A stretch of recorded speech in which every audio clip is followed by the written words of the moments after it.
Gracias.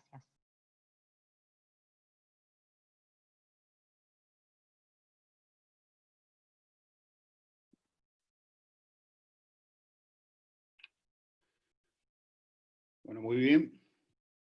Buenas tardes a todos y todas. Le damos la bienvenida a los socios de Sempra y FAMSA que están presentes. Y también le damos la bienvenida a los expositores que han tenido el protagonismo que muchas veces falta en los funcionarios de exponerse y contarnos su trabajo, contarnos sus expectativas, sus proyectos y hacer que el administrado esté cerca de quienes nos gobiernan y quienes toman decisiones. Esta reunión ha tenido una enorme respuesta y expectativa en nuestros asociados, y creo que eso pone en evidencia que hay no solamente interés, sino preocupación por la marcha del sistema, del cual todos formamos parte. En particular, en el caso de Sempra, y entiendo también que FAMSA lo mismo, estamos formados también por muchas organizaciones que están dispersas en la superficie del país, organizaciones medianas y pequeñas, sumamente federales, sumamente integradas al tejido social y que conocen exactamente los problemas y que además brindan un servicio a la comunidad y son patrimonio de la comunidad porque la comunidad ha sido quien las ha fomentado y quien las ha recibido y quien utiliza estos servicios que dan nuestras organizaciones.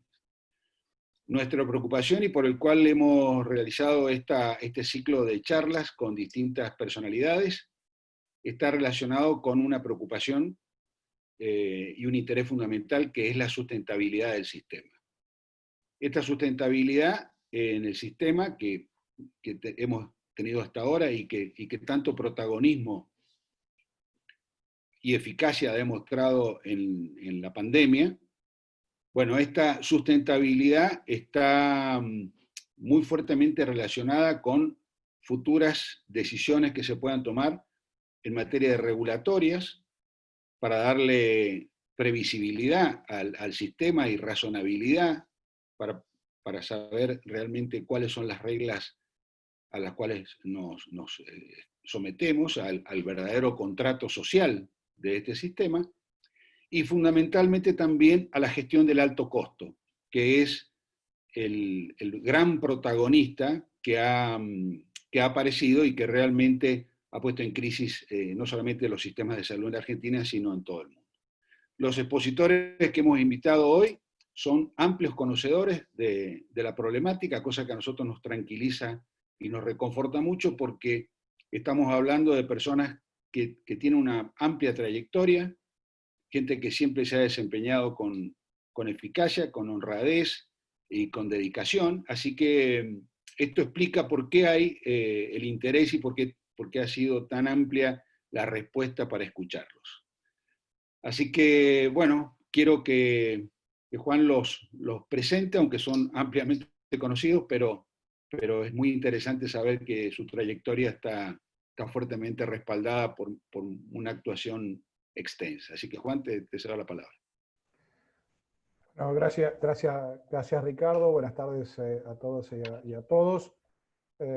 Voy a presentar a quienes nos van a exponer hoy. Antes de eso, simplemente para acotar y complementar algo de Ricardo, digo que ante un escenario de la pandemia y su impacto en el sistema de salud, estamos todos en una gran coincidencia, y esto es lo importante, que es que no hay lugar para no comenzar a realizar reformas a nuestro sistema de salud. Para ello es importante, y así lo hemos creído con Sempra, entre FAMSA y Sempra, conocer distintas visiones, ¿no? Y en ese marco, conocer la visión del gerente de gestión estratégica de la Superintendencia de Servicios de Salud y un ex gerente de gestión estratégica de Servicios de Salud, para nosotros es muy importante. En ese marco, voy a darle la palabra y a pedirle que nos exponga en primer término al doctor Oscar Kochler, que es abogado egresado de la Universidad de Buenos Aires, máster en Dirección y Gestión de Servicios de Salud de la Universidad de Alcalá de Henares en España, es ex gerente de Asuntos Jurídicos y de Gestión Estratégica de la Superintendencia de Servicios de Salud, docente de posgrado. Así que, Oscar, te damos la palabra y así nos ofreces tu exposición. Muchas gracias, Oscar. Hola, buenas tardes a todos. ¿Se escucha bien? ¿Sí? ¿Se escucha bien? Perfecto. Bueno, voy a compartir pantalla ahora con ustedes. Bueno, la idea de lo que armamos con José, primero, digamos, me gustaría decir que la parte que me toca a mí es la más fácil, digamos, en esta exposición por dos razones. Primero, porque lo que acordamos con José es que yo presentara un poco cuál es la situación hoy del sistema. Por lo tanto, esto me pone en posición de mucho más sencilla, que es contar los problemas, ¿no? Y para él digo que es doblemente difícil, no solo porque va a tener que tratar de brindar soluciones a esto que yo estoy planteando, sino además porque hoy es funcionario. Y entonces esto lo pone en un rol un poco más, digamos, comprometido que el que tengo yo. Pero así lo planteamos y la idea es que tengamos aproximadamente entre 15 y 20 minutos cada uno para poder exponer nuestra parte y pensar junto con ustedes cuáles pueden ser las soluciones a estos problemas. José obviamente va a plantear desde el lugar de la superintendencia algunas respuestas a esto, pero me parece que todos los que trabajamos en el sistema, y por lo que he visto de los nombres que hay aquí, es mucha gente conocida o que conoce del sistema, entonces los invito a que todos podamos pensar diferentes soluciones. Quería empezar con datos, primero datos de población, para después ir a datos económicos. En los datos de población pensemos que estamos en el Sistema Nacional de Salud, es decir, lo que regula la superintendencia, hoy en un número de 20 millones de afiliados. Cuando decimos ahí 12, o el primero que ustedes ven, que es el de 12 millones, tengamos en cuenta que eso, digamos, representa toda la población involucrada, no solo los cotizantes, que ahora vamos a ver cuál es el número un poquito más adelante, pero no es ese total. Y pensemos también que hay, en el tercer lugar, empezando desde abajo, los 5 millones de personas que están cubiertas por el PAMI. Estos, si bien el PAMI está regulado por la superintendencia, la realidad es que tiene un régimen de control muy diferente, por lo tanto todos sus aspectos institucionales casi que pasan por decisiones de mayor nivel jerárquico que la superintendencia, pero están regulados en la relación con el afiliado en la superintendencia también. Pero les pido especial atención a 3 o 4 grupos de poblaciones que hay aquí. El primero es el de los jubilados del sistema, que, como ustedes ven ahí, está en el tercer lugar, representan más o menos 360.000 personas. Hoy, es decir, 360.000 personas que salieron de PAMI y son atendidas por diferentes obras sociales nacionales. Y después hay un grupo, que es el más numeroso de todos, que yo lo voy a juntar solo para intentar ser un poco más didáctico, es el de los monotributistas o los pequeños contribuyentes, los monotributistas efectores sociales y el servicio doméstico. Estos 3 grupos que están juntos ahí, digamos, simplemente están separados por los jubilados del registro para pensiones españoles, que ya no hay, representan más o menos 2 millones de personas. Y vamos a ver un poquito más adelante qué representa esto en términos de recursos, ¿sí? Esos 20 millones de personas, si en lugar de verlos por el tipo de vínculo que tienen con el sistema, sino por una cuestión territorial, vamos a ver que allí tenemos en 5 zonas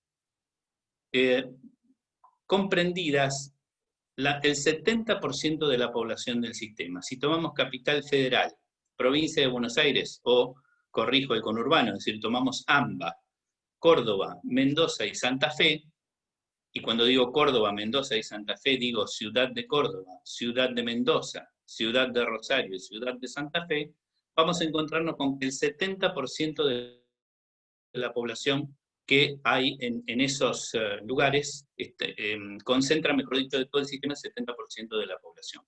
Tengamos en cuenta también que ustedes ven ahí abajo 14 millones de personas con titulares, pero ahí están incluidos obviamente los 5 millones que están en el PAMI. No pareciera que hay muchos más titulares que familiares, pero porque está comprendido también los que están en el instituto. Si lo vemos por el lado de las obras sociales, o sea, la concentración en las obras sociales, fíjense ustedes que la primera es OSECAC, que tiene casi 2 millones de afiliados. Y le siguen Osprera, la obra social de los rurales, con poco más de 800.000, y OSECON, la obra social del personal de la construcción, con más de 600.000. Estas dos últimas, les diría que también, pero en menor medida OSECAC, son muy fluctuantes en cuanto a la cantidad de afiliados porque tienen directa vinculación, la integración de esos afiliados a la bonanza o no de la actividad. Pero así como les decía que el 70% de la población se junta en 5 lugares, el 70% de la población se junta en estas 10 obras sociales. 70% de toda la población de un total de más de 290 obras sociales. Esto después, si podemos, lo ampliaremos un poquito, porque una de las cuestiones que está hoy en boga es si hay muchas obras sociales o si deben reducirse el número de obras sociales.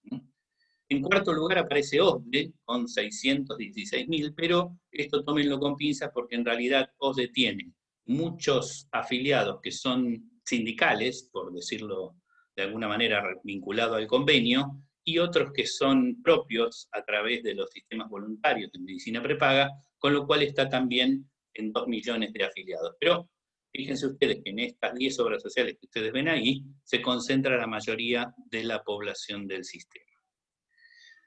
Si lo vamos a ver desde el lado de las empresas de medicina prepaga, bueno, también hay una concentración.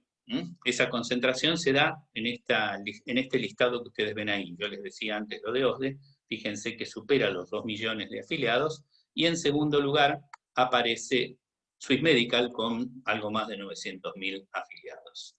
En tercer lugar Galeno, en cuarto lugar aparece Sancor. Aclaro aquí que Sancor tiene son tres Sancor diferentes. Uno es La Láctea, otra es la Asociación Mutual Sancor y otra es Sancor Seguros, que tiene un prepago que también está en este listado, que se llama Prevención Salud. Estas entidades también representan el 70% de la cantidad de afiliados distribuidos entre ellos. Digo esto porque muchas veces estamos diciendo también que hay muchas instituciones que participan del sistema, y lo que está claro es que esa distribución, como ustedes ven ahí, se da básicamente en pocas entidades del sistema. Esperen un segundo que no puedo pasarlo, un segundo, que voy a ver si lo puedo reducir.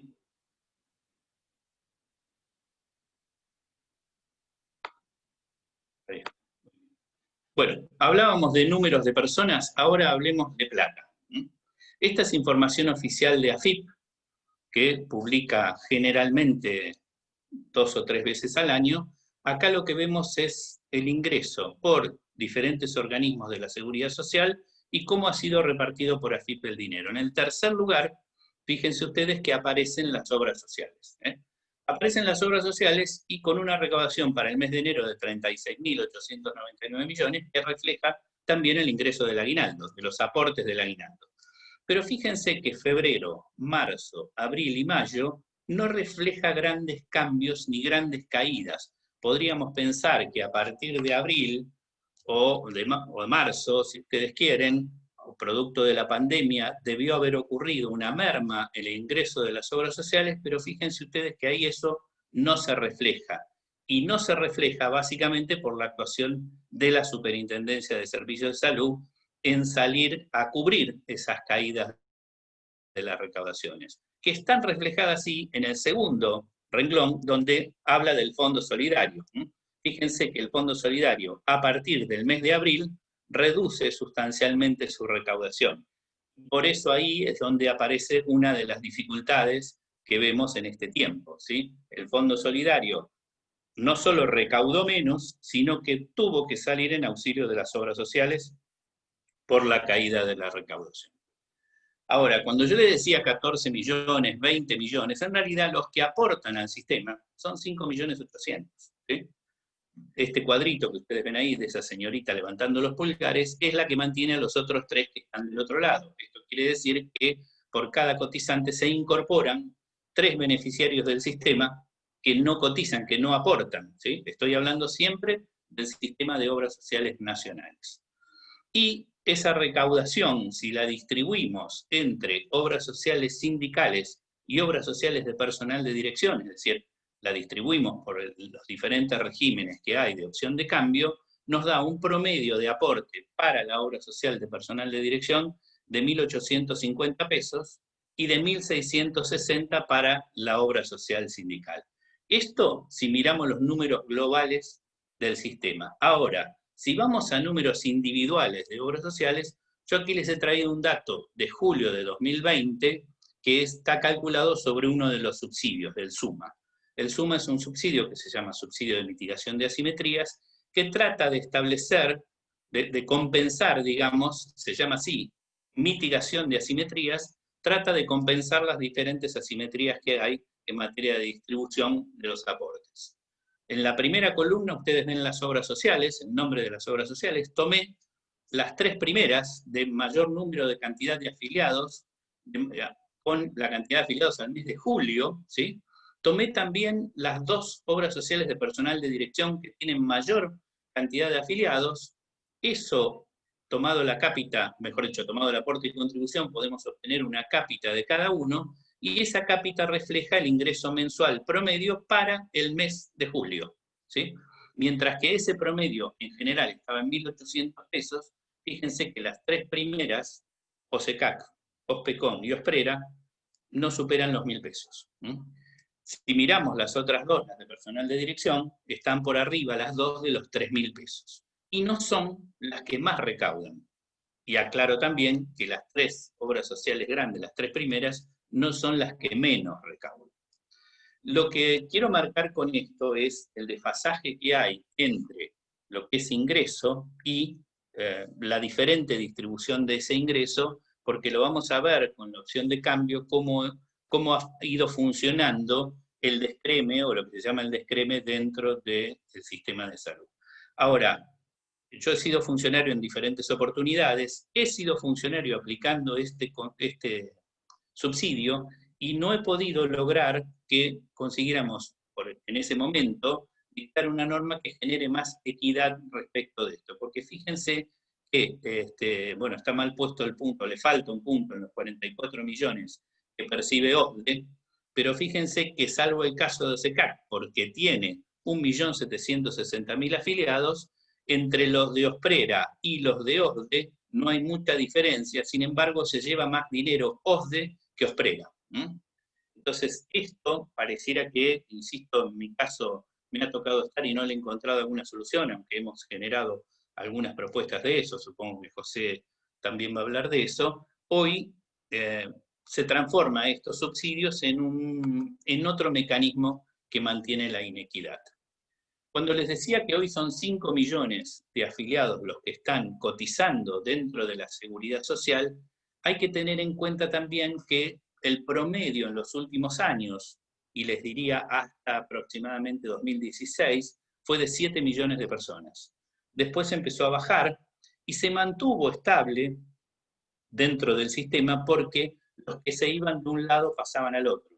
Los que se iban del sistema de relación de dependencia pasaban al monotributo. Ahora, en cuanto a la cobertura, en principio, y digo en principio porque no estoy pensando en que haya planes superadores, sino la accesibilidad para todos, que es el PMO, no hay diferencia en la prestación. Pero mientras el trabajador en relación de dependencia paga un aporte, el empleador contribuye con un porcentaje del salario, el monotributista paga un importe fijo, no importa cuál sea su categoría. En el último cuadro que está acá, ustedes van a ver que el aporte de obras sociales es de 1.041 pesos con 22 centavos. Mientras que el componente impositivo del monotributo y el componente previsional va variando en función del ingreso presunto, el ingreso bruto de cada categoría, el componente de salud se mantiene invariable.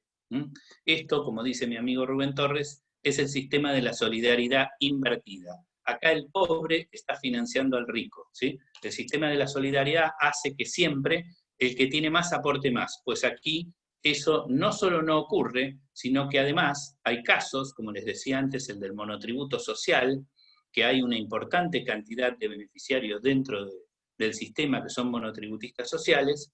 Este grupo de personas tiene bonificado el componente impositivo, no paga el impuesto, bonificado el componente previsional, no paga jubilación, y del componente de salud solo paga el 50%, porque del otro 50% se debe hacer cargo el Ministerio de Desarrollo Social, ¿sí? Que a veces demora también en cumplir con el pago, lógicamente porque tiene que pasar por todo el proceso de saber si el afiliado efectivamente pagó y demás. Al principio, cuando mostré la distribución de la población, les dije, tengan en cuenta que hay más de 360.000 jubilados dentro del sistema. Bueno, ¿qué reciben las obras sociales por esos jubilados? Hay diferentes categorías que cambian a partir de junio de 2019 o antes de junio de 2019. El cuadro que ustedes ven ahí refleja lo que hoy está percibiendo una obra social, incluyendo los subsidios, que es para el caso de los jubilados anteriores a junio de 2019 de 2.096 pesos, y los que se jubilaron con posterioridad 3.337 pesos. Yo no tengo el dato exacto de cuánto puede estar hoy recaudando el PAMI por cada uno de estos jubilados, pero seguramente debe ser más que ese importe.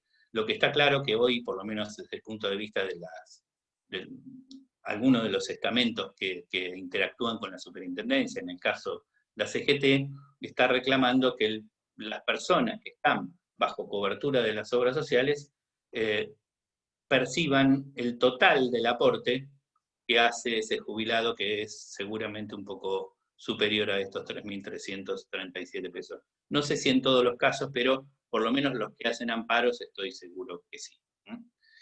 Bueno, y les hablaba antes del descreme. Bueno, estos son datos de 2019, datos totales del año 2019 de opción de cambio. Estamos tomando acá las 20 primeras obras sociales, ¿sí?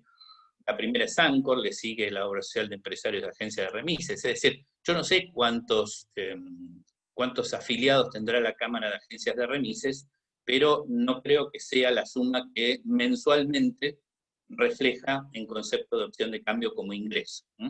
Y después ahí van a ver ustedes diferentes obras sociales a las que tienen convenios con prepagos, el caso de técnicos de vuelo, que lo hace con OSDE, el caso de mandos medios, que lo hace con Galeno, el caso de programas médicos, que lo hace con ACE Medife, el caso de OSPOSE, que lo hace con Swiss Medical. Bueno, van apareciendo diferentes jugadores en este sistema.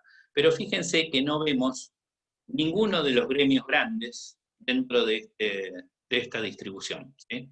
Cuando digo de los gremios grandes me refiero a los que tienen mucho caudal de afiliados y los que políticamente son los más representativos. Por aquí, en el penúltimo lugar, bueno, antepenúltimo lugar, aparece OSECAC como una de las obras sociales que más recibe, pero si miramos las bajas, que es este cuadro, vamos a ver que OSECAC, construcción, y por ahí aparece también Osprera, son de las 20 que más pierden, ¿sí? OSECAC ha perdido en el año 2019 un total de 90.000 titulares, es decir, OSECAC, si lo vemos en el lapso de los 22 años que llevamos de opción de cambio, ha perdido otra obra social completa.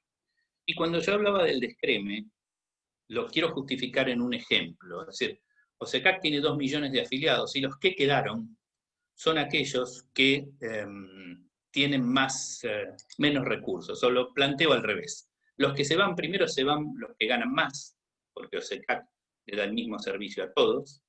Después se van los que tienen poca carga de familia, porque pueden pagar los planes de la medicina prepaga. En tercer lugar se van los más jóvenes, porque son los que pueden acceder a planes más bajos. Y en cuarto lugar se van los sanos, porque no tienen necesidad de pagar una diferencia de cuota por preexistencia. Quiere decir que estas obras sociales tan numerosas se van quedando con los que ganan poco, con los enfermos, con los viejos y con los que tienen muchos hijos. Eso se llama descreme. Y a eso, por eso digo, yo no me opongo, al contrario, he sido un ferviente defensor de la opción de cambio de la gente. Creo que cualquiera debe poder elegir cuál es la obra social que le da servicios, pero hay que buscar algún mecanismo para que estas obras sociales no vean tanta pérdida de recursos en la salida de los afiliados.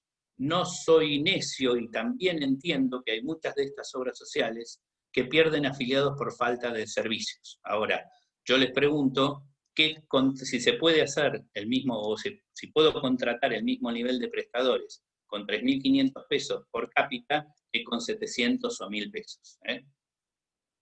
También vemos acá, en el tema de opción de cambio, en las bajas, hay algunas de las obras sociales que están recibiendo muchos afiliados que empiezan a perder también. Y esto, bueno, será un tema que seguramente tocará José después. En este escenario, decía, de crisis y de distribución, hay una diputada a la que se le ocurrió presentar un proyecto que, por lo que yo sé, hasta ahora no ha tenido tratamiento, vinculado a las cuotas de la medicina prepaga. En los fundamentos de la presentación del proyecto de ley, ustedes acá están mirando exclusivamente el articulado, la diputada lo que dice es que durante el ASPO, durante el aislamiento social preventivo y obligatorio, la mayoría de los afiliados no han utilizado el servicio de medicina prepaga, por lo tanto, ella propone este proyecto que reduce o que, digamos, descuenta el 50% del total del precio con carácter retroactivo el 20 de marzo de lo que las personas deben pagar por su medicina prepaga, ¿sí? O sea, lo transforma desde el punto de vista actuarial en una cuenta corriente individual, donde dice, como no uso, no pago. Ahora, yo le preguntaría a la diputada, cuando salgamos de la pandemia o cuando aún dentro de la pandemia necesitemos utilizar el servicio, si lo vamos a pagar en función del uso o del cálculo actuarial que estableció la cuota, porque no dice nada respecto de eso. Por eso digo, siempre hay algunos aportes, en este caso del Poder Legislativo, que conspiran contra la posibilidad de buscar solución al sistema.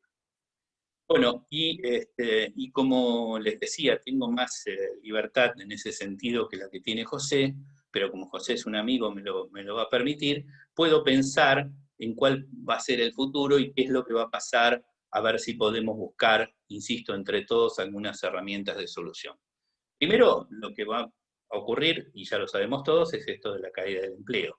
Y también en el caso de los autónomos, quiero decir, hay mucha gente que se va a caer del sistema, y vamos a ver cómo los sistemas públicos van a poder resistir ese flujo de gente. Y en segundo lugar, obviamente va a caer la recaudación. Ya está cayendo la recaudación. Para el mes de septiembre, creo que ha sido aproximadamente 700 millones la caída de recaudación, y si bien todo esto viene siendo subsidiado a través del fondo, el fondo así como está no va a resistir mucho tiempo más, por eso dije que el fondo, escribí acá que el fondo se funde, ¿no? Y hay 3 o 4 cuestiones que me parece que son importantes para tener en cuenta. Ya casi diría que estamos en una situación en donde las apetencias locales, políticas o territoriales, me parece que tienen que ser dejadas de lado porque ya el sistema no aguanta más. Uno de ellos es el federalismo. Nosotros vivimos en un país federal donde todos sabemos que la salud no es competencia delegada y por lo tanto cada provincia puede establecer su propio sistema de salud. Nosotros con José, que escribimos habitualmente en la revista Médicos, hace un tiempo atrás escribimos un artículo cuyo título me lleva a esto, que es que el federalismo no puede servir para justificar la inequidad. Bueno, sin embargo, en ese camino, hoy estamos viendo que hay diferentes sistemas de acuerdo a las posibilidades económicas de las provincias. La realidad es que esto me parece que vamos a tener que volver a alguna herramienta como la que en algún momento se planteó en el 2003 con el Plan Federal de Salud, o buscar alguna salida para que haya real equidad, más allá de que subsistan varios sistemas, para que todos puedan acceder a la misma cantidad de servicios. En lo que hablábamos antes de la cantidad de obras sociales, hoy hay una resolución del Ministerio de Salud que prohíbe, mejor dicho, que suspende la inscripción de nuevas obras sociales y nuevas empresas de medicina prepaga.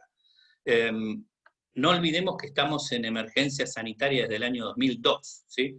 No es que la emergencia sanitaria nació ahora, en diciembre, cuando se dictó la emergencia económica. Nosotros estamos en emergencia sanitaria desde 2002.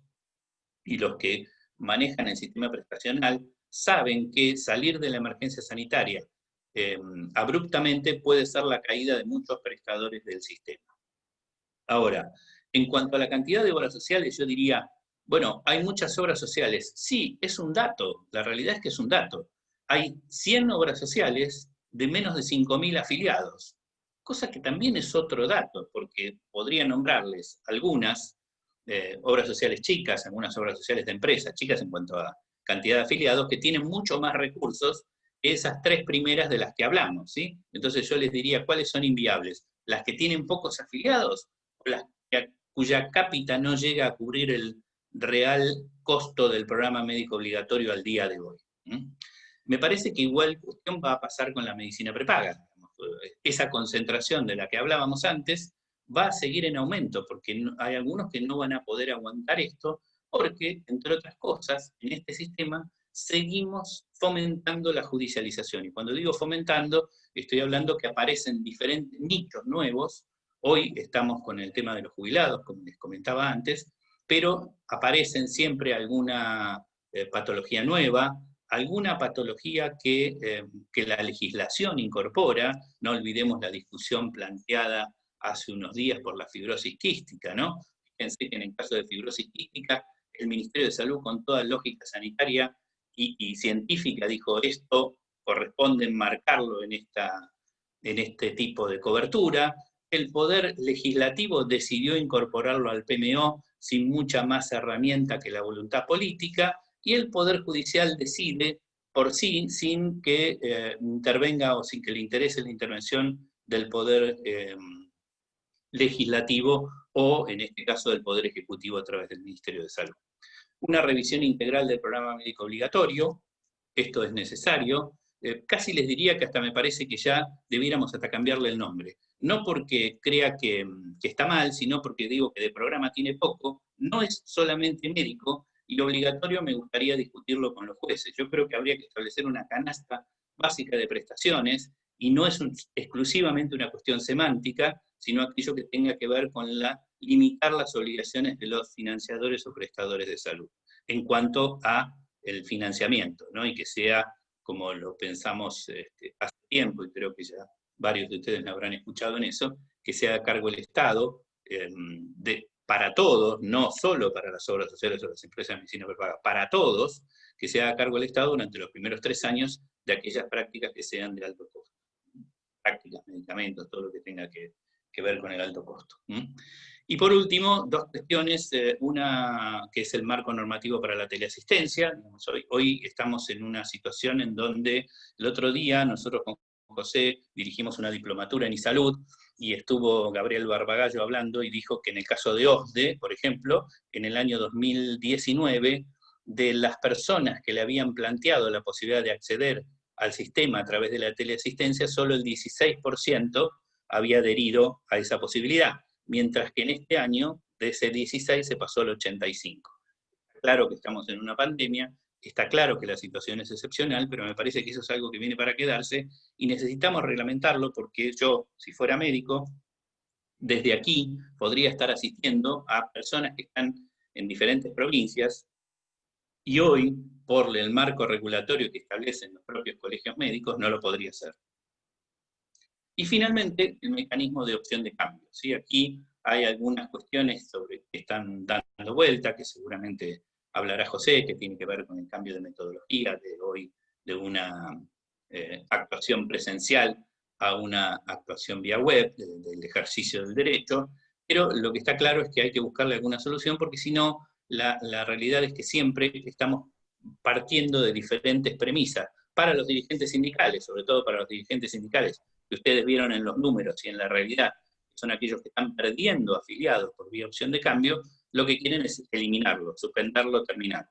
Del otro lado, las obras sociales o las empresas de medicina prepaga, que se nutren con esta metodología, quieren facilitar mecanismos de opción. Y en el medio está la gente. Nosotros tenemos que pensar, me parece, en esa gente, y además generarle mecanismos que permitan el ejercicio de ese derecho, y que no vean limitado de ningún modo sobre todo en lo que tiene que ver con la prestación de los servicios, pero a la vez también generar mecanismos, si ustedes quieren, financieros, para que aquellas obras sociales que más pierden no vean, no vean hoy en peligro la posibilidad de brindarle salud al resto de los afiliados que tienen, que, digo, no voy a decir ninguna cosa que nadie no sepa, los que se quedan en estas obras sociales es porque no se pueden ir, ¿sí? No es que involuntariamente hay una cuestión de pertenencia o hay una cuestión social, no se van porque no pueden y porque no tienen los recursos para poder irse. Entonces hay que buscar algunos elementos desde el punto de vista del sistema para poder, digamos, que eso no ocurra, ¿sí? Con esto termino y lo dejo a José en este lío que le armé. Bueno, muchísimas gracias, Oscar. Muy claro tu diagnóstico y importante también la descripción de los temas que se deberían en el corto plazo abordar. Una aclaración no la hice al comienzo, antes de darle la palabra al doctor Bustos. Por algunas razones de organización, hoy estamos ya en 90 personas participando, como también decía Ricardo en su introducción, de distintos lugares del país. La verdad que hay muchas provincias, organizaciones, entidades, empresas de distintas provincias argentinas. Somos 90 las personas participantes y por razones de organización que hemos resuelto entre SEMPRA y FAMSA y en acuerdo con también, por supuesto, con los expositores, no vamos a poder dar al final de esto los espacios de preguntas. Hubo preguntas que se enviaron anticipadamente, que la hemos tomado, se la hemos pasado a los disertantes y que, bueno, fueron incorporadas o están siendo incorporadas a la presentación de cada uno de ellos. Por supuesto, sería bastante complejo poder darle la palabra a todos los que hoy participan y muchísimas gracias por eso. Bueno, voy a darle la palabra al doctor José Pedro Bustos, que es abogado también egresado de la Universidad de Buenos Aires, máster en Dirección y Gestión de Servicios de Seguridad Social, también en la Universidad de España, gerente de Gestión Estratégica de la Superintendencia de Servicios de Salud de la Nación, es gerente de Asuntos Jurídicos y es gerente general de la Superintendencia de Servicios de Salud, coordinador de la Diplomatura en Salud de Obras Sociales y Empresas de Medicina Prepaga. El doctor José Pedro Bustos, bienvenido, muchísimas gracias por aceptar la invitación de la charla de hoy y lo dejamos con este importante público que atentamente seguramente los va a escuchar. Muchas gracias, doctor. Muchas gracias en realidad tanto a FAMSA como a SEMPRA por la invitación. No es la primera vez que estamos con ustedes, antes lo habíamos hecho de modo presencial con Oscar en años anteriores. Y bueno, es un gusto compartir esta conversación. Estuvimos hablando antes con Ricardo Lirioy respecto a este tema y agradezco especialmente la invitación que ya me hizo hace unos 15 días el amigo Daniel Pisichelli para poder participar de esta reunión. Voy a compartir pantalla, así que les pido un segundito.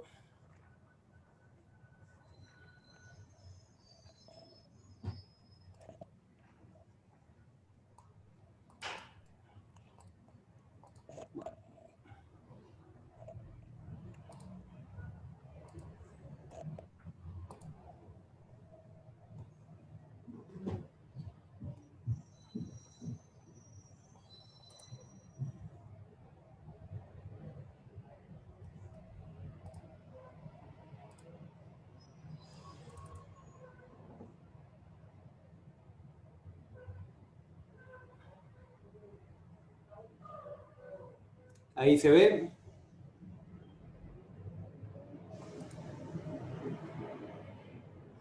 ¿Se ve la pantalla? Pregunto si, ¿no? Bueno, están todos silenciados, no me pongo a contestar. No, ya está. Vi que se veía la pantalla. Bueno, como dijo Oscar, la idea mía, y supongo que como estuve viendo el nombre de cada uno de los participantes, a muchos de ellos los conozco, tienen interés en conocer estos temas tal cual lo contaba Oscar y algunas cuestiones directos de la gestión. Entonces, mi idea es dar primero algunos datos vinculados con el financiamiento actual del sistema de seguridad social, para terminar hablando de la gestión, es decir, las propuestas que nosotros tenemos para el sector, algunas que pudimos ir implementando, las cuestiones que están pendientes y que esperemos resolver. Empiezo usando la frase prestada al doctor Alberto Massa, quien fue ministro de Salud, que alguna vez, invitado por Oscar y por mí en alguna clase, empezó diciendo que usualmente a aquellos que nos toca ejercer la función pública, tanto Oscar como yo, en reiteradas oportunidades además, muchas veces nos requieren la solución de determinados problemas y nos indican caminos como para solucionar esos problemas.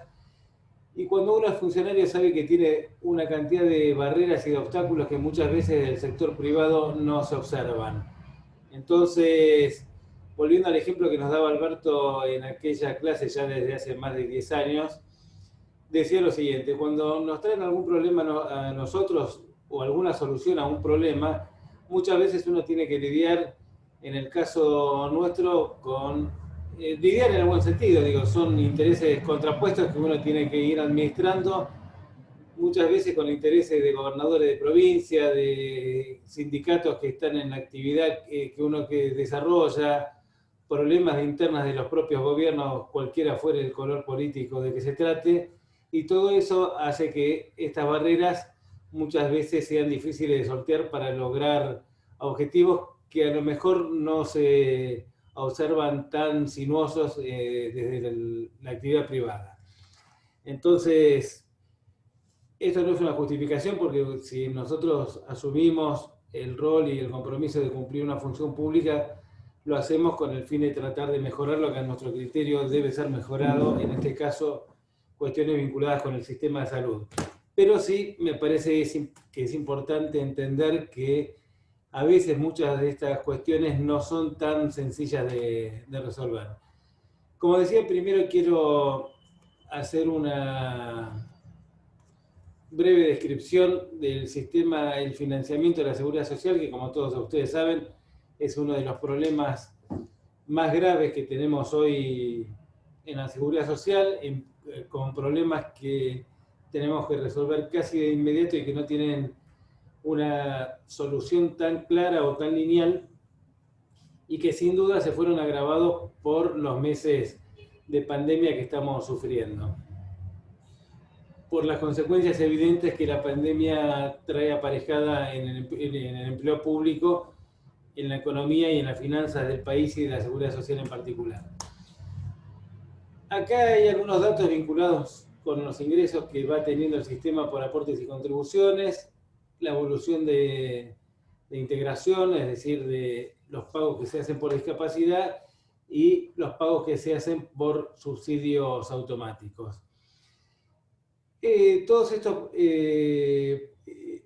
pagos, voy a pasar rápidamente a la otra. Quiero pasar a una diapositiva que indica, acá, esta que indica el porcentaje que integración se lleva respecto del Fondo Solidario de Redistribución.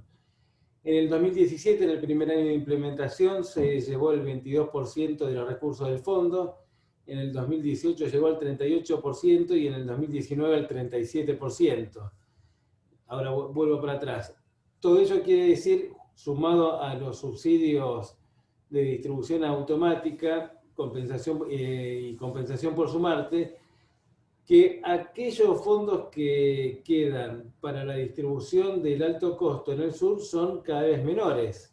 Es decir, el Fondo Solidario de Redistribución, que se nutre básicamente de ingresos por aportes y contribuciones, tiene una posibilidad, como cualquier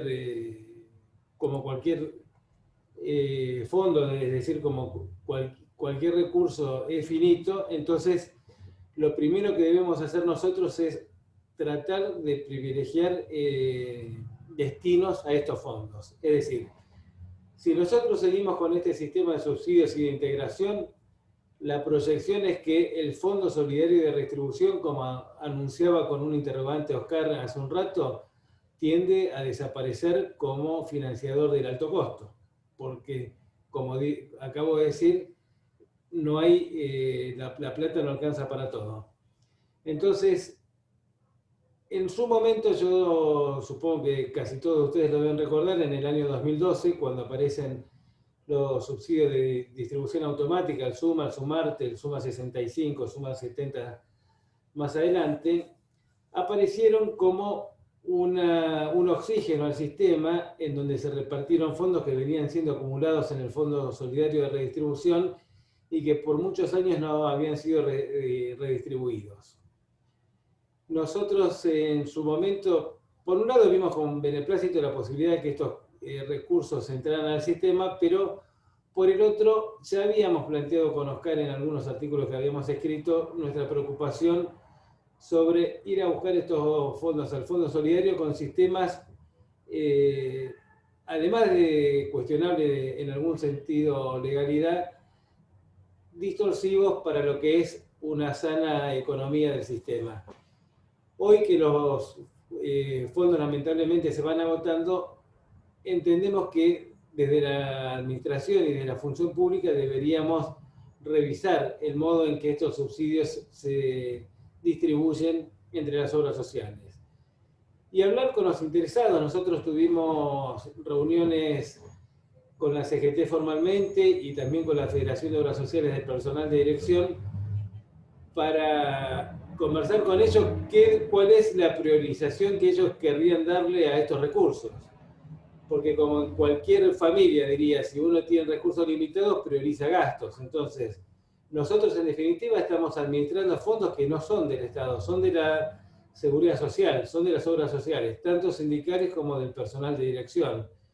Con lo cual, tenemos propuestas, las estudiamos, pero es nuestro deber también compartirlas y pedir la opinión de los verdaderos dueños de estos fondos, que, insisto, son las propias obras sociales. Hecho que recalco reiteradamente en las últimas charlas que me tocó dar, porque anteayer, por ejemplo, volvía a salir en los diarios el título de que el Estado vuelve a subvencionar el funcionamiento de las obras sociales con aportes especiales otorgados o por caída de recaudación o por sistema único de reintegro. Y en realidad esto no es cierto, porque no es que el Estado financia nada, sino que se están distribuyendo los fondos que son del propio sistema, es decir, del Fondo Solidario, que no son fondos exactamente del presupuesto nacional o del Estado nacional. Entonces, hecha esta aclaración, tenemos que tratar de corregir estos desvíos que observamos en el sistema con relación a la cantidad de fondos disponibles. Cuando nosotros vemos que, bueno, después voy a hacer una mención específica al tema, a esta filmina con respecto al tema de discapacidad e integración. Pero cuando nosotros vemos que existen problemas financieros, tenemos que adoptar alguna medida vinculada con tratar de nutrir de mayores fondos al Fondo Solidario en particular y a la Seguridad Social en general. Entonces, acá aparece, primero, algunas discusiones que se dieron en el último tiempo, aumento de un punto porcentual de aportes, es decir, pasarlo del 6 al 7%. Otra discusión que se produjo en los últimos 20 días fue el aumento del 1% porcentual de contribuciones, pasarla del 6 al 7%. Eliminar el tope de contribuciones. Yo supongo que todos o casi todos saben que el tope del aporte es, que el aporte no tiene tope en su derivación al Fondo Solidario, mientras que la contribución sí tiene un tope que actualmente está en algo así como en 184.000 y pico de pesos. Es decir, que todas las remuneraciones superiores a ese monto contribuyen hasta ese monto, es decir, cobre 184.000 pesos o 500.000 pesos de remuneración, se contribuye sobre un tope de 184.000 pesos. Otra discusión que se dio fue aumentar el tope del aporte de monotributistas, en donde seguramente acá todos vamos a estar de acuerdo que es un colectivo distorsivo para el sistema general y que tiene un promedio de aporte muy inferior al costo del programa médico obligatorio y de cualquier cobertura digna que se pretenda dar. Y el quinto punto que tenemos acá es la decisión en el pago de educación y transporte de la discapacidad del Fondo Solidario, y que estos conceptos se financian directamente vía Tesoro. Me voy a detener en alguna explicación de cada uno de estos puntos. Resulta evidente que los dos primeros constituyen ítems o conceptos muy antipáticos desde el punto de vista social. Es decir, si a cualquiera le pregunta qué opina del aumento de un punto del porcentual de aportes o de contribuciones, desde el punto de vista del trabajador, significará meterle de algún modo la mano en el bolsillo, y desde el punto de vista del empleador, como ya lo hizo mención algunos representantes de las cámaras empresariales, constituye también un impuesto al trabajo o un aumento al costo del empleo. Esto estamos todos de acuerdo que esto es así. Es decir, si uno pudiera elegir qué decisión adoptar, ninguno elegiría ninguna de estas opciones y trataría de buscar otra fuente de financiamiento. Pero como decía antes, cuando uno tiene la responsabilidad de desempeñar una función pública, ve que las posibilidades de financiamiento son limitadas. En realidad, uno tiene un sistema contributivo o un sistema universal basado en fondos del Tesoro. Nuestro sistema de seguridad social básicamente está basado en el sistema contributivo ya implementado por von Bismarck hace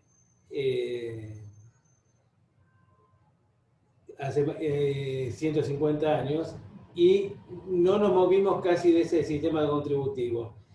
Y tenemos también la penosa realidad de que si uno quiere pedir un aporte del Tesoro, es decir, para ir tendiendo a un sistema cada vez más mixto en cuanto a la fuente de financiamiento, que por un lado sea contributivo y que por otro lado dependa de los aportes del Tesoro, Argentina claramente es un país prácticamente quebrado, en donde los fondos no abundan y no es fácil conseguir fondos adicionales en cantidad y a largo plazo para la salud.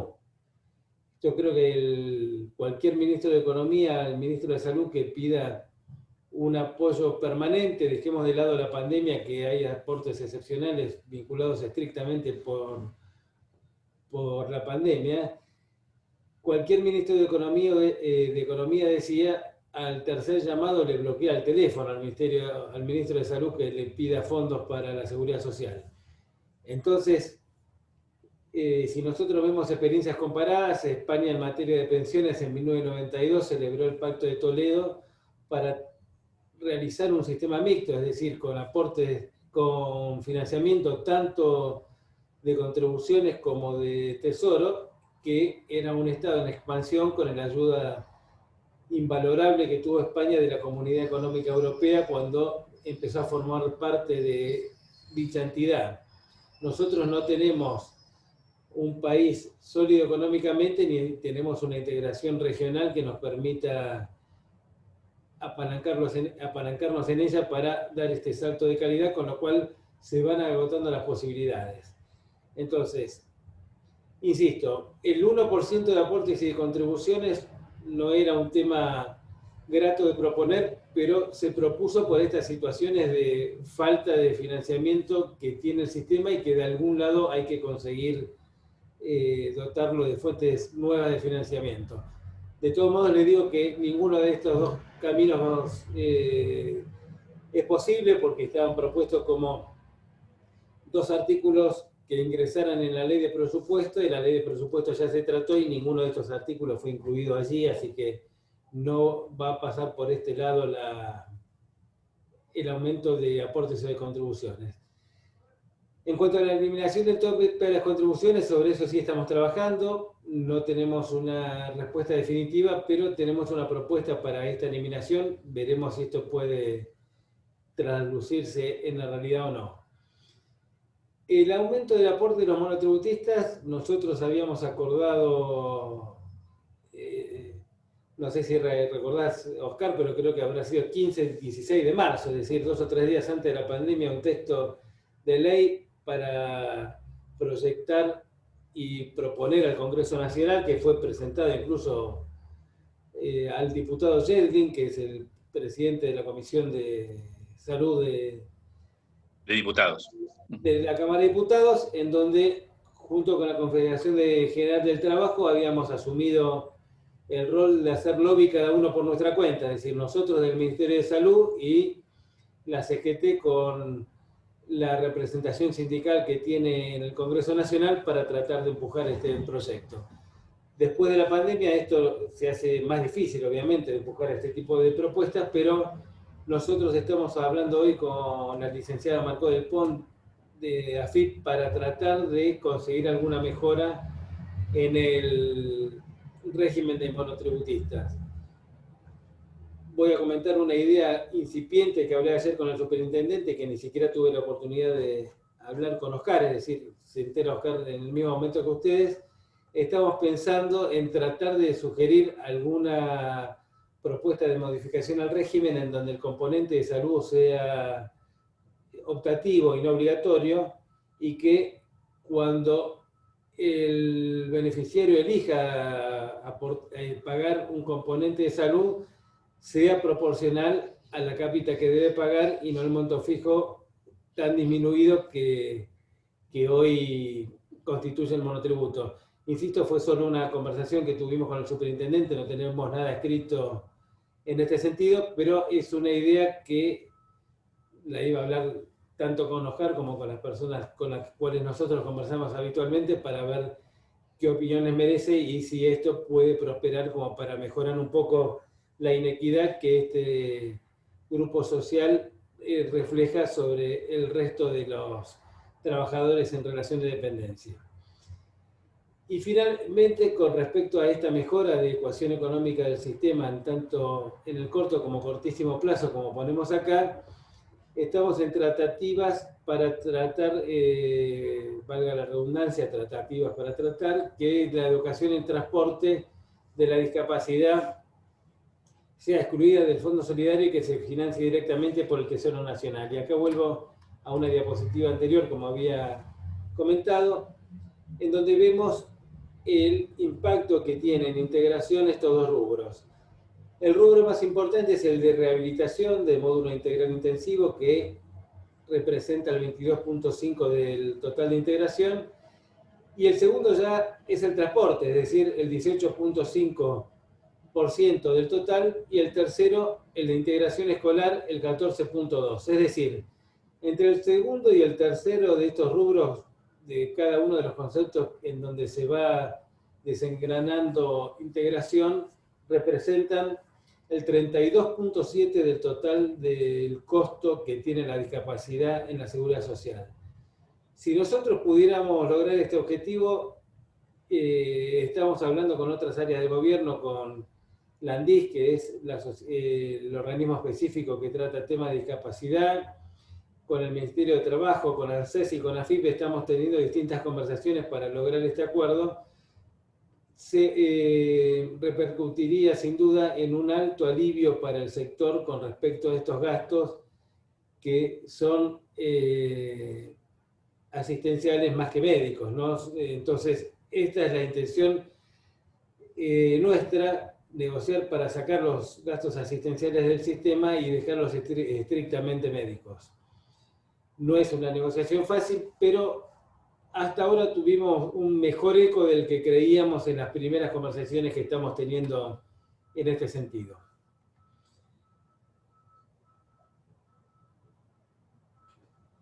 Estos temas, bueno, el segundo punto de esta diapositiva, impacto económico y financiero de la discapacidad, es de lo que acabo de hablar.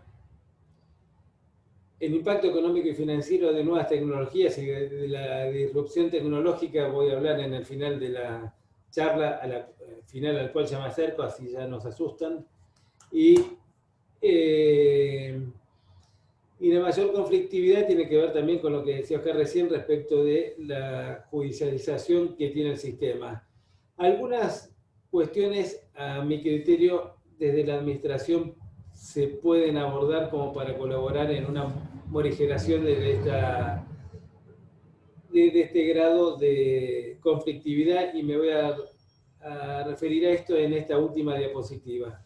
Respecto de financiamiento, bueno, ya nos explayamos tanto Oscar como yo, algunas cosas de discapacidad dije, y acá vienen otros, hablé también del tema de subsidios, creo que hay que replantear los subsidios, insisto con que son distorsivos, y habría que tratar de resumirlos en uno solo, no digo eliminarlos completamente, pero creo que habría que tratar de resumirlos en uno solo, en donde se tengan en cuenta la vulnerabilidad de los colectivos sociales, pero no dispersos y cruzados en algunos casos. El tema, voy a dejar para el final el punto 5, opción de cambio, voy a hacer una referencia tanto al Sistema Único de Reintegros como al Programa Médico Obligatorio. Hoy la tecnología tiene, y el costo tanto de la tecnología como de los medicamentos, un impacto en la seguridad social como nunca hasta este momento. Antes de ayer nosotros con Oscar finalizamos nuestra diplomatura en INSALUD. Vino a hablar Sonia Tarragona, que es la subsecretaria en Políticas de Medicamentos del Ministerio de Salud de la Nación, y nos contaba que la discusión que se dio y que relató recién Oscar respecto de fibrosis quística, en realidad oculta la incorporación o no en el sistema del Trikafta, que es un medicamento de altísimo costo en Argentina, y lo que nos contaba Sonia es que su impacto en el presupuesto nacional era similar a la mitad del presupuesto del Ministerio de Salud de la Nación, con lo cual era absolutamente imposible de asumir por más orden que hubiera en ese sentido. Y meses anteriores, cuando trabajamos en una comisión específica respecto del nusinersen en Spinraza, el costo que este medicamento le hubiera irrogado al Ministerio de Salud era superior a todo el presupuesto del Ministerio, con lo cual tampoco hubiera sido posible cumplir con él. Entonces, sin duda que el programa médico obligatorio coincido plenamente con Oscar, además, obviamente este tema sí lo hablamos varias veces. Lo primero que creo que hay que hacer es cambiarle de nombre, dejar de hablar de programa y dejar de hablar de programa médico obligatorio y establecer una canasta mínima.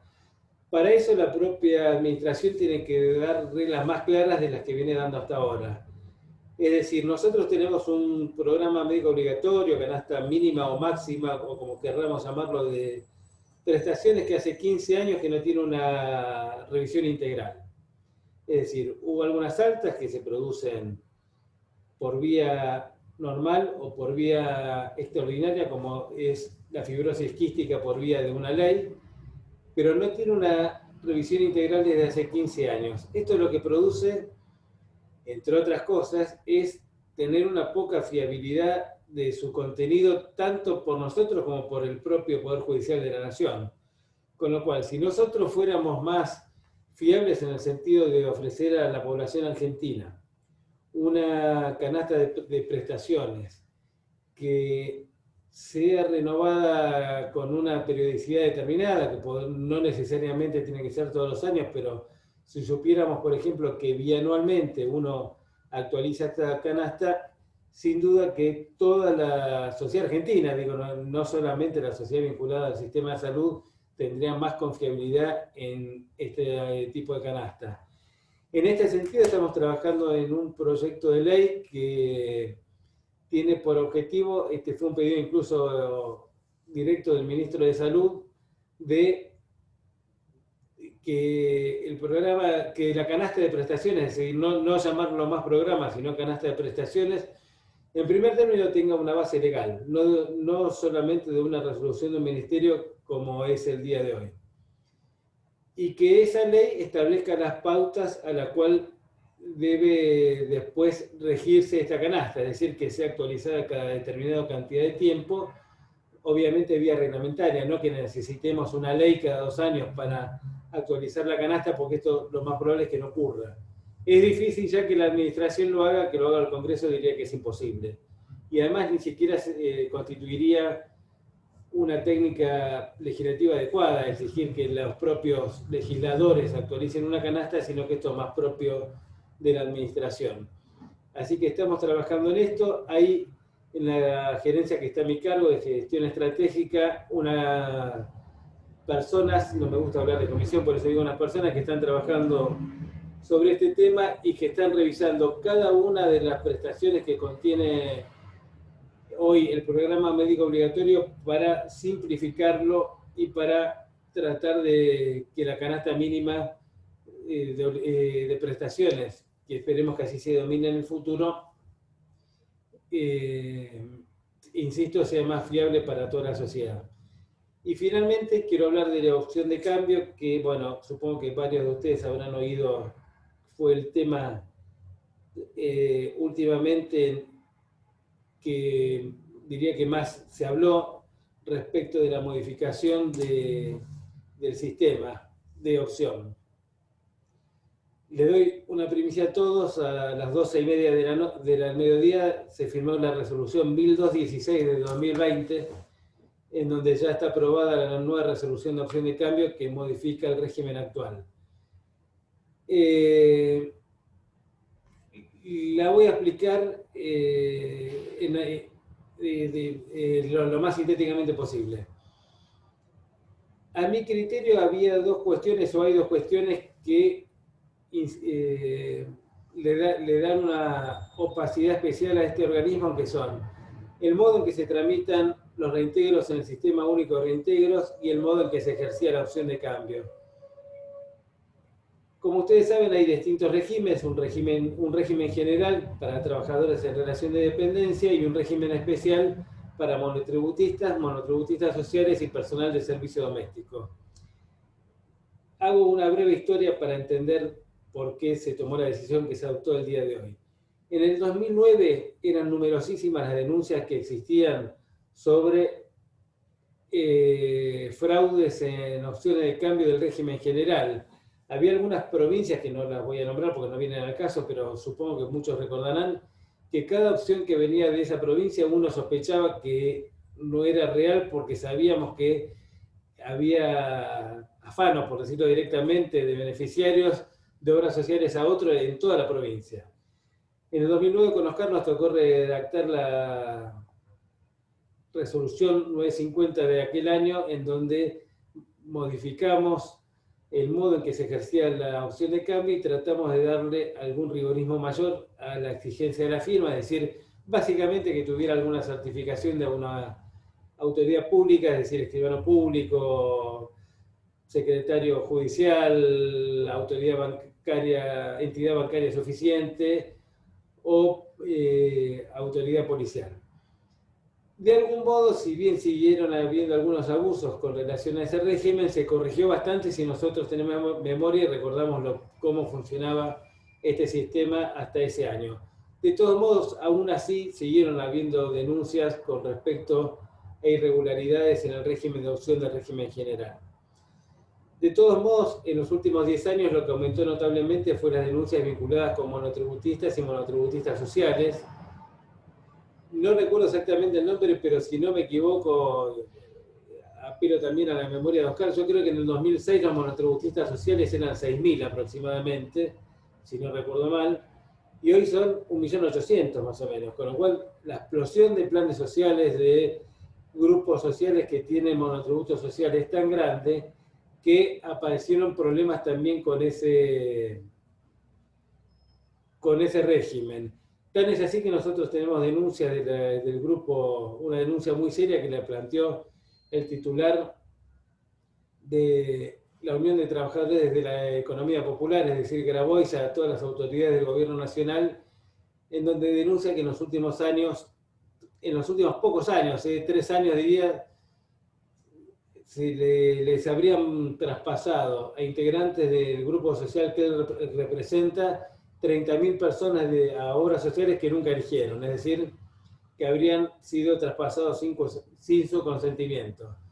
Más allá de estas 30.000 personas, nosotros sabemos que hay denuncias de robo de padrón, de traspaso de padrón sin firma de beneficiario, que hace que esto tenga que ser investigado. Entonces, sintéticamente lo que dice la resolución aprobada hace un rato nomás es que la opción ahora se va a hacer con clave fiscal como casi todos los trámites del Estado. Es decir, uno entra a la superintendencia o a Mi Argentina y lo que hace es completar un formulario con datos básicos, nombre, documento, dirección, mail, etcétera, eligiendo una obra social nueva. Se valida esta información por parte de la superintendencia, se envía un aviso de mail y el beneficiario, cuando ratifica el mail, queda habilitado para que el primer día del tercer mes, tal cual dice el decreto 504 del 98, pase a la obra social que eligió. Con respecto a opción de cambio, coincido con lo que dijo Oscar hace un rato. Yo creo que mejoró notablemente el funcionamiento del sistema. Si nosotros comparamos el funcionamiento de las obras sociales hasta el 98 y después del 98, creo que la mejora fue notable. Entonces, por estos abusos aparecieron muchas propuestas de cancelación de opciones, directamente, es decir, que se terminara con el régimen de opción de cambios y se cristalizara la situación tal cual está. Creo que esto en definitiva lo que hace es afectar el derecho de las personas de poder elegir la cobertura que desea tener, y creo que es la peor solución que podríamos dar, esto de eliminar las opciones. Entonces nos parece que el camino, por lo menos que encontramos nosotros, mejor como para tratar de evitar las irregularidades lo más posible. Seguramente alguna aparecerá porque siempre aparece alguna trampa ante una nueva norma, pero creemos que esto va a mejorar por lo menos la situación actual. Estamos tratando de imponer algunas medidas de seguridad que es posible que sean violadas, yo no sabría cómo, pero es posible que lo sean, en donde, insisto, primero tiene que ser clave fiscal, segundo, lo mismo que cuando uno hace trámites en la AFIP, no pueden repetirse los mails de contacto, es decir, si yo diera un mail Bustos, por ejemplo, mi hijo tendría que tener otro mail y no el mío, porque no pueden repetirse los mails para cada uno de los cuides en donde se revisan las opciones y otras medidas de seguridad por el estilo. Entonces, me parece que ese, insisto, era una opacidad notable en el sistema, y el otro es el sistema único de reintegros con presentaciones manuales. Si alguno de ustedes tuvo la oportunidad de entrar a las oficinas del sur, la verdad que es penoso. Hay cajas y cajas y cajas, me gustaría mostrarles fotos en donde la propia oficina de gerentes está rodeada de cajas que contiene solicitudes.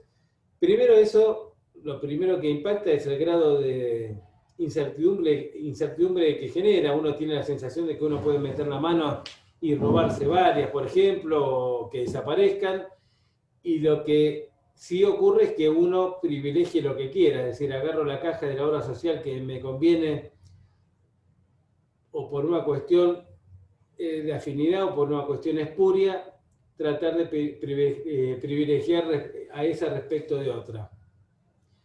Entonces ya hay un proyecto de digitalización de presentación de solicitudes para que no vengan más formularios en papel y que las presentaciones sean por vía digital.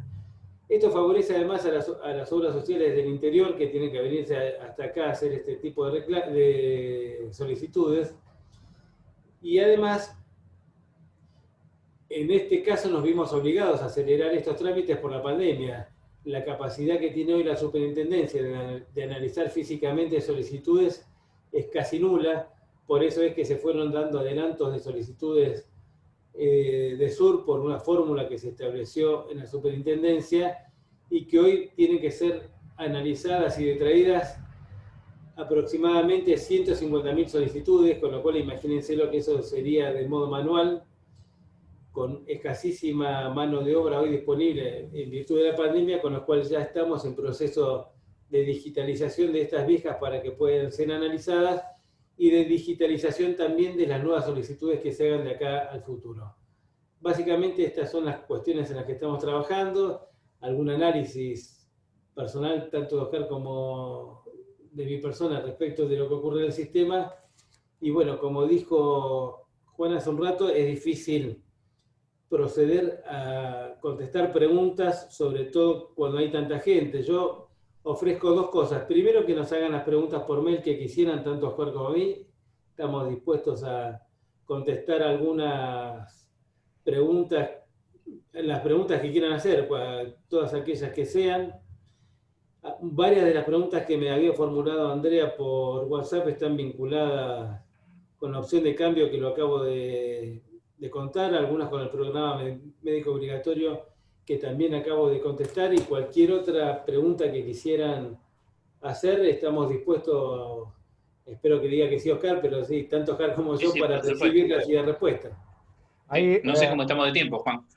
No, pero vamos a hacer no sé si te permití, Ricardo, por ahí, digamos, porque son tantas personas, hoy estamos ya todavía en 87 participantes. Yo propongo una cosa, a ver si te parece, Ricardo, que las preguntas lleguen tanto a SEMPRA como a FAMSA, a los mails de cada uno. Nosotros hacemos también una selección de las preguntas en función de sus similitudes, y después se la trasladamos a Oscar. Bueno, yo tengo más vínculo en forma directa con Oscar para que ustedes vean con el doctor Busto de cómo las pueden contestar. Si les parece, es una metodología que me parece que permitiría, porque seguramente muchas cosas han quedado con dudas o con ganas de opinar, y me parece que este podría ser una forma mucho más prolija de poder hacerle llegar, y justamente ante la predisposición del doctor Busto, de poder contestar a las dudas que tengamos. Y desde ya, por supuesto, tanto doctor Bustos como Oscar, el agradecimiento, por supuesto, ya lo dejo a Ricardo, por supuesto, también para que lo salude, la predisposición para estas dos organizaciones de segundo grado, tanto la Cámara de Empresas de Medicinas Privadas como la Federación Argentina de Mutuales de Salud. Quedamos muy, muy agradecidos, y son dos organizaciones que estamos a disposición para trabajar, para aportar, por supuesto. Bueno, Oscar nos conocemos de hace mucho tiempo, para aportar, dar nuestra mirada, ¿sí? Indudablemente que tenemos seguramente mucho que aportar, y obligatoriamente tenemos que aportar en una situación tan compleja. El sistema de salud, como lo decía al principio, necesariamente, si hay algo que nos hizo esta cuarentena, esta situación de la pandemia, es reflexionar y darnos cuenta que claramente el sistema de salud hay que generar reformas. Oscar hablaba de cuestiones tan estructurales también, como las cuestiones de equidad. Esto que tiene que ver con el federalismo tiene que ver también con la equidad. Nos estamos encontrando claramente como que tenemos un país bastante inequitativos en muchos aspectos, y claramente deberemos abordar temas estructurales, la Argentina lo tendrá que hacer, como también temas que se puedan resolver en ámbitos como de la superintendencia, y ahí estaremos también a disposición. Ricardo, vos sí que, por favor, sí, también tu palabra. Bueno, sí, muchas gracias. Muy buena la exposición. Muy tranquilizador y muy esperanzador la agenda que hemos escuchado de trabajo, de temas, porque son realmente temas muy, muy centrales, muy estratégicos, así que... Y me parece bien la propuesta de canalizar las preguntas, y yo le agregaría también que, si te parece, podríamos también agregar la posibilidad de canalizar propuestas de los socios nuestros que pudieran tener sobre estos temas, y incluso me parece que sería interesante, sobre algunas cosas que han planteado, hacer una pequeña encuesta entre nuestras organizaciones para también dar una opinión medida o cuantificada también respecto a estos temas. Así que muy agradecido por la presencia, por la responsabilidad dirigencial de nuestros socios de participar de estas reuniones, y nos volveremos a encontrar. Así que muchas gracias. Y querría hacer dos breves comentarios antes de irme. El primero, que una aclaración importante, que la modificación de opción de cambio empieza a regir el 15 de octubre para el régimen general y el 1 de diciembre para monotributistas sociales y personal de servicio doméstico. Primera aclaración que me parece importante destacar. Y la segunda, Ricardo, te cuento que tanto Oscar como yo lo hablamos en reiteradas oportunidades. Cada medida que uno toma cuando es funcionario público, muchas veces quiere tener una idea original o adecuada para determinada situación, y después cuando habla con los actores se da cuenta que es inaplicable o que lo que se le ocurrió era una insensatez. Entonces... Creo que beneficia a algunos y perjudica a otros, ¿no? Claro, entonces no solamente te agradezco la propuesta, sino que tomo casi la obligación de ustedes de hacernos propuestas y comunicarnos permanentemente para enriquecernos recíprocamente. Perfecto. Perfecto, perfecto, así será, así será. Bueno, muchas gracias a los disertantes y gracias a todos los que participaron. Muchas gracias. Buenas Gracias tardes. a ustedes. Gracias a ustedes. Buenas tardes. Buenas tardes. Gracias.